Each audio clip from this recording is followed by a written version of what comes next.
Hello everyone, this is Joy. Welcome to Joy of the Garden. Pardon my shadow, but it is the heat of the day and I am trying not to burn to death. But I did just get back home from vacation. I was gone for 5 days, which leaving my garden in June for 5 days was the hardest thing that I've done in a long time. But I haven't actually been out here yet. I wanted to come out here with you guys so that we could look and see what the garden looks like. You might hear my dog in the background. God only knows why he's growling. But anyways, I wanted to see what's been going on, what needs to be tended to. I've taken just a quick look and I think the biggest thing I've noticed is water is needed. I try not to water in the middle of the day, but the best time to water is when your plants need water, so that happens to be right now.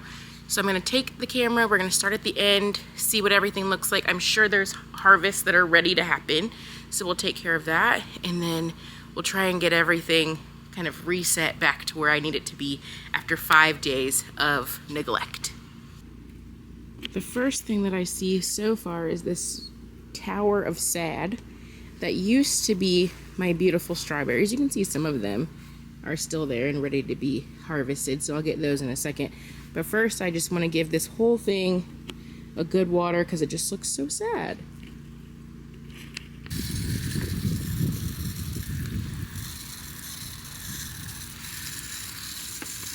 Now, thankfully, while I was gone, it rained pretty much every day. So I think that's why it's not completely dead, but it did not rain today, and it shows. Now the great thing about the green stalk is that it does have this reservoir at the top that you can fill up and it'll just kind of trickle down to the rest of the plants in here, but my green stalk is actually kind of tilted a little bit, which is not recommended, but none of the ground in my garden is particularly flat. So when I do fill up the reservoir, which I do sometimes, it just kind of waters the plants that are downhill, and so the ones on this side get almost no love at all.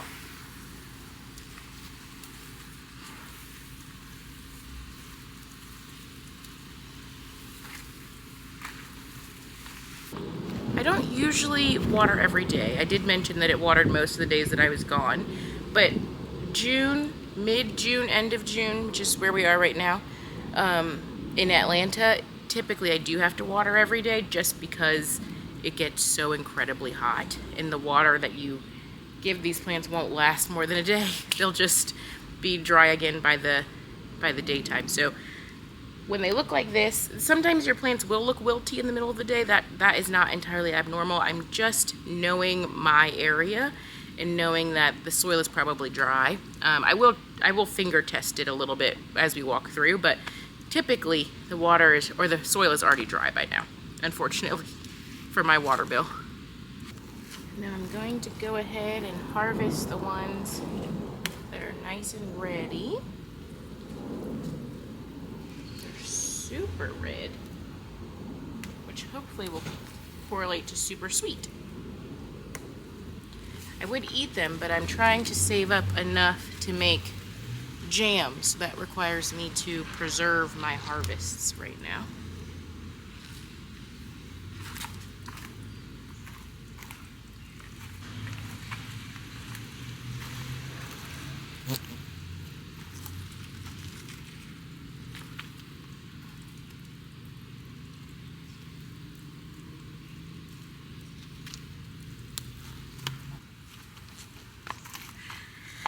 The first harvest for the harvest basket. Oh no, I lost one. First harvest. The mint actually looks fantastic. This is my apple mint up front. This is orange mint on the side and Kentucky julep or something on the other side.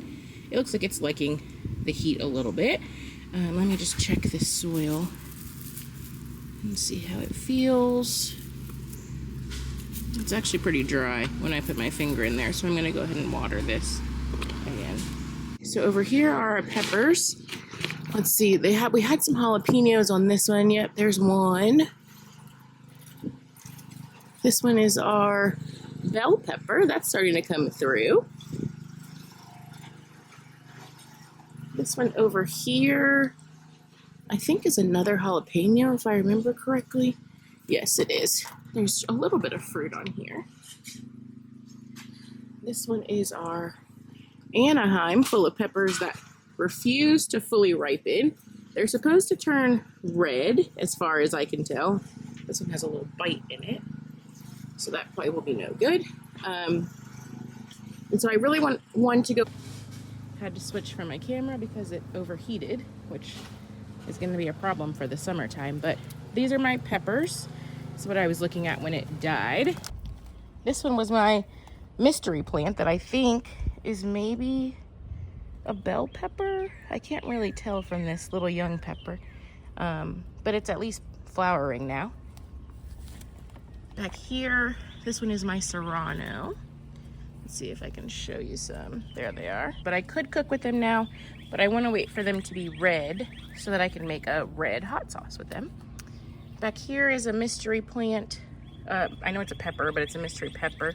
They're kind of coming in yellow, so I'm not sure if that's just because they're young or if that's the final color of the pepper. Not really sure. Back here are the newest additions to the garden that I just watered and apparently missed one. But these are the sweet potatoes.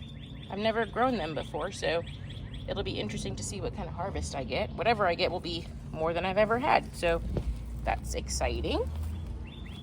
Over here are the carrots. They're not doing a lot of crowning up. I don't know the word for it, but I'm not seeing a lot of the girth of the carrot, if you will, down there, because when it's almost time to pull them, they should be showing. You can kind of see it a little bit on this one right here, if I can move this out of the way. You can kind of see it on this one right here a little bit, but I mean, I was hoping they would get a lot bigger than that. But I'm just gonna keep watering them and see what they do. This is the big perennial plant that seems to survive against all odds. It does seem like it probably could use a little bit of water just because there's not that many flowers on here. Usually it's full of them, so I will water it when I water everything else. Next is super exciting because I have never, when I left there was nothing on this, and now I have these gorgeous little eggplants here. This one is called Fairy Tale.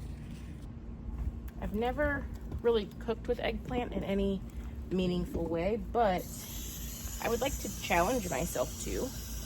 And when the eggplant is that beautiful, that's easy to at least want to cook with. That's the first step. People will commonly say you should cook what you eat, which I think is very valid and certainly what I try to do. But I also think that growing your own food gives you an opportunity to try to cook with things that you wouldn't normally, or that you're not super comfortable spending money on at the store. But if I can grow 5 or 6 eggplant on here for the price of whatever the seeds were or whatever the start was, that's kind of a bargain. We won't factor into the soil and compost and amendments and all that stuff, but it's a good way to kind of give you an opportunity to try different things. So every now and then I do grow things that I don't currently eat, but I think that I would be open to eating, eggplant being one of them, and also a few of these different pepper varieties. I haven't tried all of them, and so this is a good way for me to do that. I don't know if you guys can see from where you are, but there's these gigantic little yellow flowers. That's what used to be my dill, so it has now gone to be with the pollinators, which is fine. I'm gonna water it so that they can continue to have it, and when it looks like it's really at the end of its life, then I'll go ahead and pull it.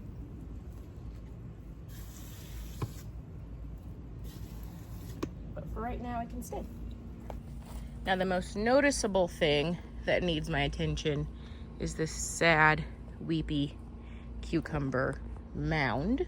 So I have seen it like this before when it just needs some water, so I'm just gonna kind of rush in and help it a little bit before things get worse. I think right now it's just looking like this because it's a little bit dry, but there are some beauties in here for me to go ahead and take. Ooh, look at that. I'm pretty sure First of all, that's a beautiful cucumber, but also I think that is the leaf-footed bug larva on top of it.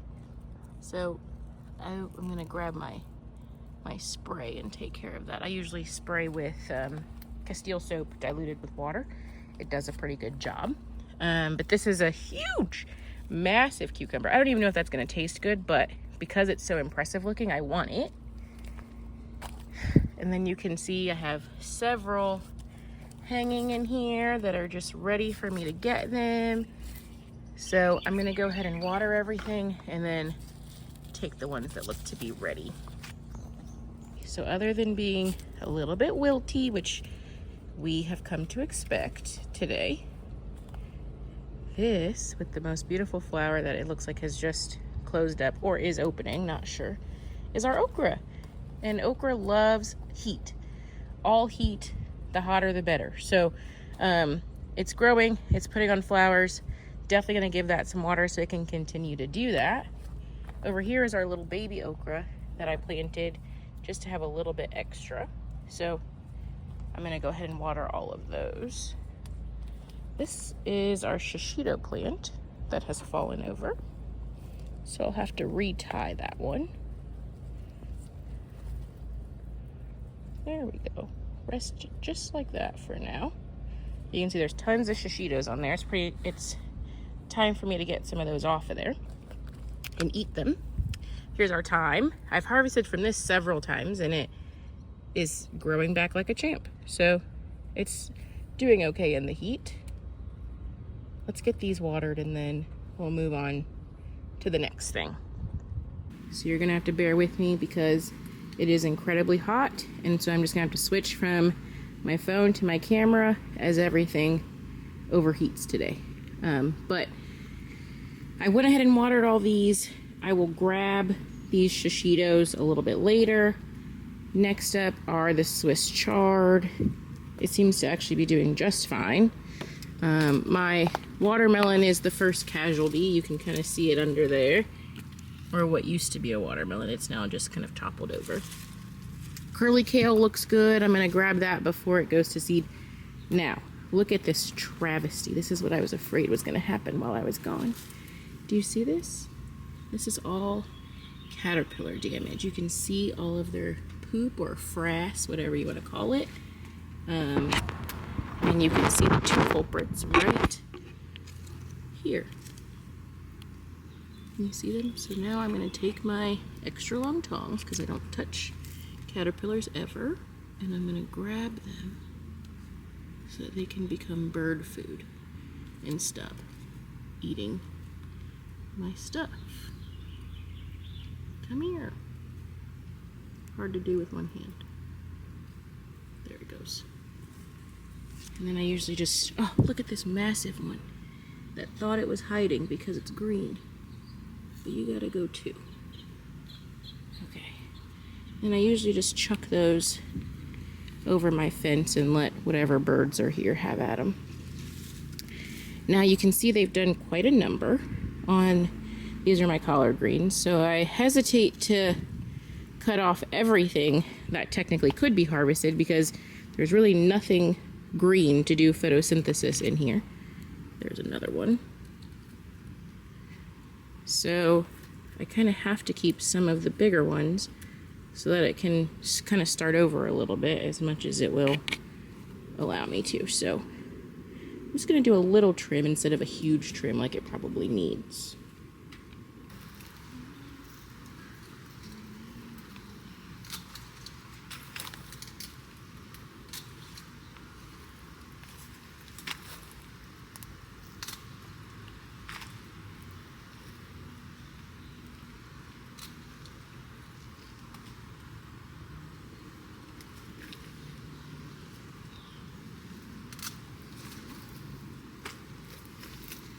I actually can see some more caterpillars in here, which certainly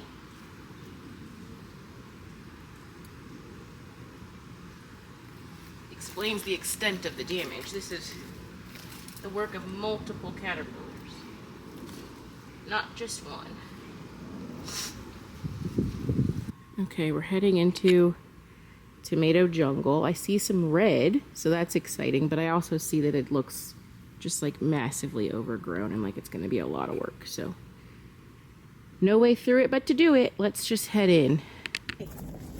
Coming to you live from the tomato jungle. It's one of those things where I don't even know where to start. This is a invasive vine that keeps growing in from behind my property that just grabs onto any and everything. Also, fun fact, I learned that I planted glaciers and San Marzanos over here to grow in a tomato cage. It turns out they're both indeterminate. So I have 0 determinate tomatoes in my garden this year, which is not how I planned it. And a tomato cage is very insufficient for growing an indeterminate, or the size of tomato cage that I have is very insufficient for growing the size of tomato that I have.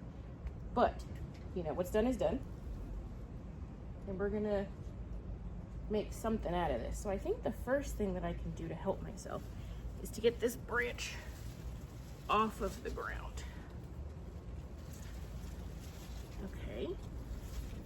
That looks a little bit better already. Now where is it gonna go is the question. But I do have some ripe tomatoes in here finally that I'm gonna go in for. This needs to be tied up as well. Okay. I know I'm getting a little bit distracted, but there's just 10,000 things to do out here, and also at least 10,000 bugs that are currently biting me. But this is a good example of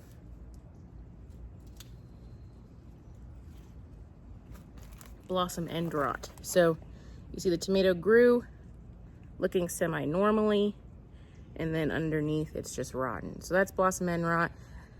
It's a calcium deficiency brought on by, what is the word? Brought on by inappropriate watering. I think it's when it gets a lot of water, then it doesn't, then it gets a lot of water, then it doesn't, I believe is what causes it. But I had a big problem with this last year. I'm very unhappy to see it again this year, but I'm just gonna go ahead and get rid of this one so that, because it's never gonna give me anything that I want to eat. We'll put that there and get rid of it here in a second. Now I think I also have some storm damage down here because there's a lot of just like half broken leaves and leaf debris on things. So I'm going to try and get rid of that so that the roly-polies don't consider this their Thanksgiving.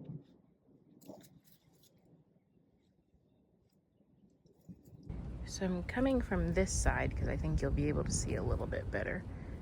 But this is my black Krim. There's a couple good sized tomatoes on here, but they just haven't ripened at all. But they look, focus camera. But they look like they're gonna be beautiful. So we'll continue to wait on those. This one is my Amish paste that has some pretty good sized green ones on there. Look at that one. But still nothing ripe for me to take yet. So these are the Amish paste that seem to be sizing up quite a bit. Look at that big old one right here.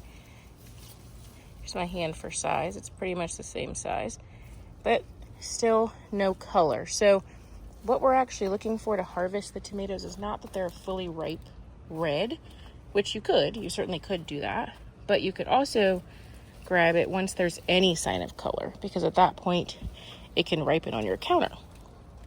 This is our Brandywine. You can see these are getting nice and sizable, but still no color on them. I actually need to weave it through because it's gotten a little bit too tall. So let me just tie that up there. Over here we have the most prolific of all, but still nothing with any color for me to be able to take, and that's these Cherokee Carbon. Look at this. I mean, they're so heavy. They're so big. I need to actually stake it up even beyond the net because the net is not quite holding it up enough, but these big beautiful clusters on there. Nothing red yet for me to take. These are my other collards that seem to be having a similar fate to the other ones. Maybe not as severe, but they also don't look great. So I'm going to trim that just a little bit, just like the other ones. Let's see if I have any strawberries under here. I'm sure by now the bugs have gotten them. Yep. So this used to be a strawberry that I could eat.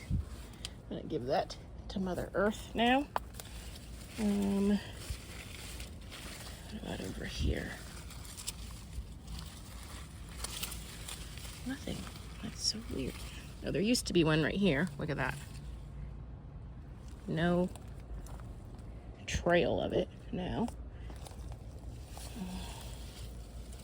Oh, there's a little cluster of tomatoes down there. I don't want those on the ground. So we'll put those up here. There we go. Now we'll turn around and look at this horror that is the squash. It's bent over here. It's on the ground. We have this massive pumpkin looking one. Where to start?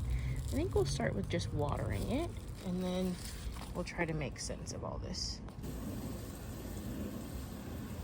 The leaves look a little wilty, but they don't look horrible. I don't see a lot of beetle damage and all that I was seeing before I left, so silver linings, that's a good thing. Now I'm seeing some of these little spiky bugs that were the bane of my existence last year.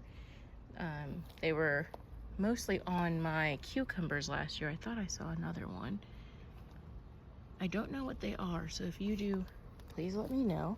In the meantime, I'm gonna go grab my tongs so that I can pluck it off. Okay.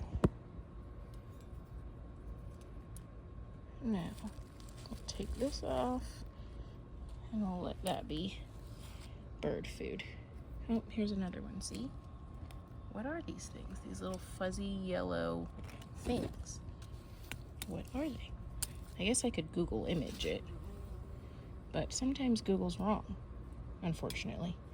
Okay, so now I'm going to trim off these lower leaves that are all wilty, take off some of these massive squash that are probably, that one's definitely not even edible anymore. It's just gonna be so tough and seedy. And then we'll move on to the next thing. Here's my brandywine in the front bed. These are the two larvae that I just drowned in Castile soap and water. And then this is my little bundle over here. Still nice and green, nothing for me to pick, but still exciting to see, and still some coming, so that's exciting. And here is the watermelon vine. It hasn't put off, it's put off a couple tiny flowers, nothing really exciting, so I'll water it, we'll see what it does. Now that it's warm, it might do more, actually. This is my San Marzano that's growing kind of funky, but you can see there's a little cluster down there that's still pretty green. There's one with blossom end rot that you can see right there. Love to see that. All of my hard work for nothing. These are the glaciers. These ones are still pretty green. I think when I go around front, I'll be able to see the couple that have a little bit of color on them. And, oh, look, maybe not. You can see them right here. There they are. They look so good. Oh, and look, there's some of these down on the San Marzano too, if I can get in there. So I'll go ahead and pick those here in a second. I just want to kind of get a lay of the land first. Still nothing but green. Oh, there's a little bit, you can see that poke of red. I'm gonna go around in front, you'll see it a little bit better. So, you know, we're doing something. You can see a little bit better up here that I have these two that are just starting to blush. So I'm gonna take both of those inside, let them ripen the rest of the way on the counter. I'm taking a second just to prune some of the lower leaves off of my what I thought were determinate tomatoes. And I wanted to just point out that I decided to do this intensive planting here this year, where I just plant everything on top of each other, try and have as little exposed soil space as possible, which has been nice and wonderful, and I love the look of it. But in order to make that work, the two things have to be done. The first one is that you have to fertilize. So I've been trying to fertilize every other week. I really should be doing every week, but that's kind of hard for me to do. And I have to keep it pruned to let air flow through. Otherwise, it's just going to be one big disease fest. So I'm finding these leaves, kind of like this one, that have a little bit of disease on it, and just take it off so that it doesn't spread it to other leaves. And then just kind of rinse and repeat as the season goes on. And we'll just try and keep this thing running for as long as I possibly can. It's a little bit of work, but I get more from it. So, you know, it's a give and take. Now, from behind, you can see my other eggplant that, again, was doing just a tiny, I think it had like the tiniest little bud on it. And now you can see that it has these beautiful, plump little eggplants on there. So this is coming from behind because that's where I happen to be standing, but you can see they're pretty good sized eggplants on here. I think I'll give it a little bit more time to size up, but we're just about there. Now my potatoes are starting to turn yellow and kind of fall every which way, which I think means that we're almost ready, I think. Again, my potato harvest last year was pretty abysmal, so I don't have a great frame of reference, but you can kind of see this tomato has popped up a little bit right here. So that one will probably turn green because it's exposed to air and sun. Once it turns green, it's not a great idea to eat it. It can give you a bad bellyache. It's not really worth it in my opinion. So, and that is the reason why some people would hill their potatoes to prevent that from happening.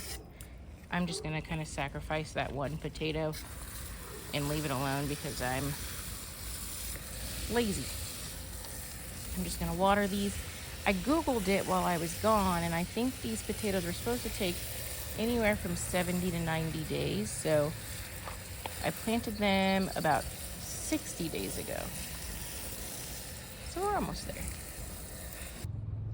This is what I was looking at earlier, are these little spots here. I had these last year on my beans, and then it took over the whole entire plant and I was left with nothing. So I want to make sure that I get on top of it this year. And underneath, there's always these little colonies of whatever that is. So I don't like to spray anything other than my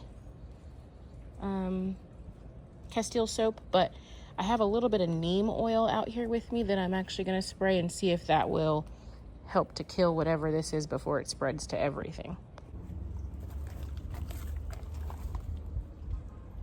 Okay. Do a little spray on the underside of these.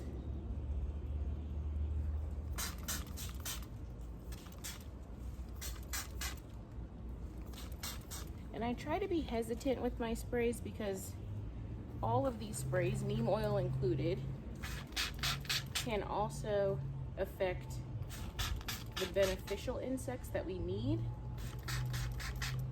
So usually I would like to get on top of this before it becomes so widespread and it needs a spray like this, but I've seen last year what can happen if I don't get on top of it. So I'm just going to treat it aggressively right now and then hopefully try and contain the problem so that I don't have to do it again in the future.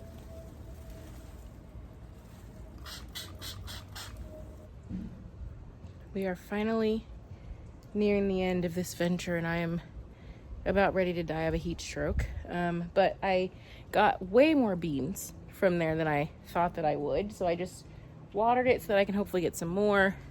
Over here in this, what looks to be a flower patch now, you might remember was my cilantro, spinach, lettuce. I just checked on that. It's gone. We're just to be expected. You can't really have okra flourishing and cilantro flourishing in the same garden. So I think that's about it for today. I will come back out and do a little bit more work, get the shishitos. I'm gonna try and grow my squash vertically so it's not all over the place. There's a lot to do, but I think in terms of today, we are done. I have to work in just a few hours, so I'm gonna get some sleep, drink some water, and then come back out here and do it again tomorrow. Thank you guys again for coming with me. It's always so much more fun to do it together than all by myself like last year. So as always, I appreciate it, and I will see you next time. A little bonus footage here for you guys from the berry patch. I was just about to go inside, like I said I was going to, and then I looked over here and look what I found. We finally have some golden raspberries coming in. Finally. I mean, they've been growing for forever. The blueberries still are doing absolutely nothing. I think that the raspberries have probably just taken over all of the root space is my guess. I don't actually know when these are ready, but I'm gonna try and pick some of the ones that at least look like they might be ready. This one looks ready. These ones on this side look like they could be ready. And we'll just try them. I mentioned this in a previous video, but according to the internet, which never lies, obviously, these are supposed to be a little bit less tart than red raspberries, which is good because I don't always like red raspberries. So I'm gonna try these and see what they taste like.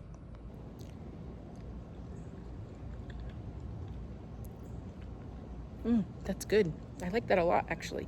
I'm gonna wash the rest of them, but I couldn't wait to at least try the first one. Okay, until next time.